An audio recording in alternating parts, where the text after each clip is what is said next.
It's Grow TV, where we grow together and learn about God. Hello, I'm Steve, and I have actually been watching and playing a lot of sports lately. Now, I'm not too great at sports, but I do hold a record. I have been hit in the face with every single ball from every single sport.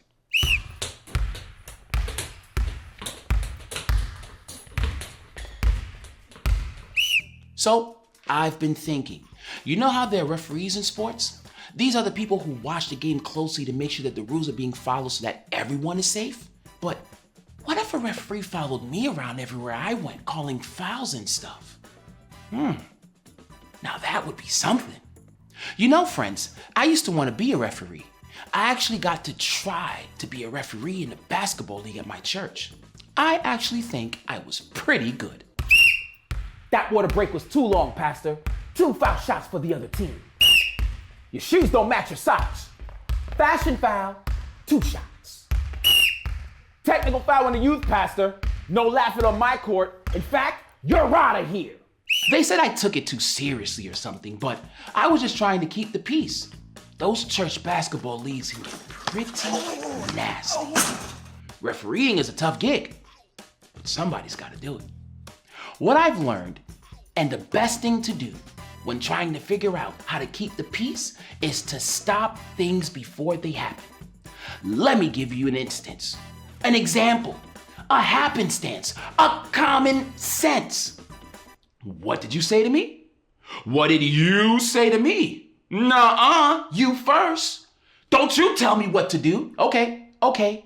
Let's just cool it with some peace, please. Hey Steve, cool outfit. Are you a referee? Whoa, how did you know? I must look like a pretty good referee. Well, you're wearing the whole... Never mind. Oh, well. Hey, I was just thinking about what I've learned from my years. Well, just one experience of refereeing. That the best way to keep peace is to stop something before it happens. Oh, there's actually a story in the Bible where a person named Abigail has to do that very thing. Stop a fight? Well, it wouldn't have been much of a fight, but yeah, kind of. The Bible story is from the book of 1 Samuel, chapter 25. Like I said, it's the story of a person named Abigail. She would have made a great ref. Abigail was married to a guy named Nabal. A little foreshadowing here, the Bible says that his name means fool. Definitely would have called foul on his parents for that name. Yes, but in the story, it's actually Nabal who commits a foul against the wrong person. Oh no. Against who? One of the most famous people in the Bible, David. I know a lot of Davids, bruh. This David, was he a shepherd? David Shepherd that went to my elementary school? No, I'm pretty sure he's not the same guy. The David from the Bible story loved God very much, and he beat a giant named Goliath. Oh, that David. Yeah, he became the king of Israel. Yes, but this story is from before he was king. Okay, back to the dude named Fool. Well, his name was Nabal. Nabal was shearing his sheep one day, and David and his men were nearby. They had been near Nabal's land before, and they treated all Nabal owned with the utmost respect. They didn't commit fouls of any kind against him. Now David sent a message to Nabal asking that he return kindness to give David and his men something to eat and drink. Uh-oh, I could almost see a foul coming. I'm an awesome ref. Yes, you are. Anyway, Nabal replied to David's message by saying in 1 Samuel 25:10, "Who is this David? Who is this son of Jesse? Many servants are breaking away from their masters these days. Why should I take my bread and my water and the meat I have slaughtered from my shearers and now give it to the men coming from who knows where?" Oh, technical foul! Right. David was not happy. He told his men to get ready and fight and promised to not leave a single man alive that lived on Nabal's land. Whew. And I thought getting hit in the face with a hockey puck was bad. Huh? Oh, nothing. Okay. So Abigail, Nabal's wife, heard about what her husband had said. She knew what was coming and it wasn't going to be peaceful. So she set out to make peace in this situation. She put together a huge gift for David and went out to meet him for herself. That's some first-class refereeing right there. Yes.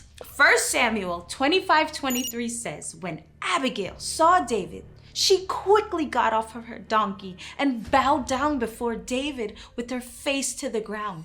After that, she basically told David to please forgive her husband for being, well, exactly what his name meant. And what was that again? Fool. Sorry I asked. His name meant fool. Oh, right.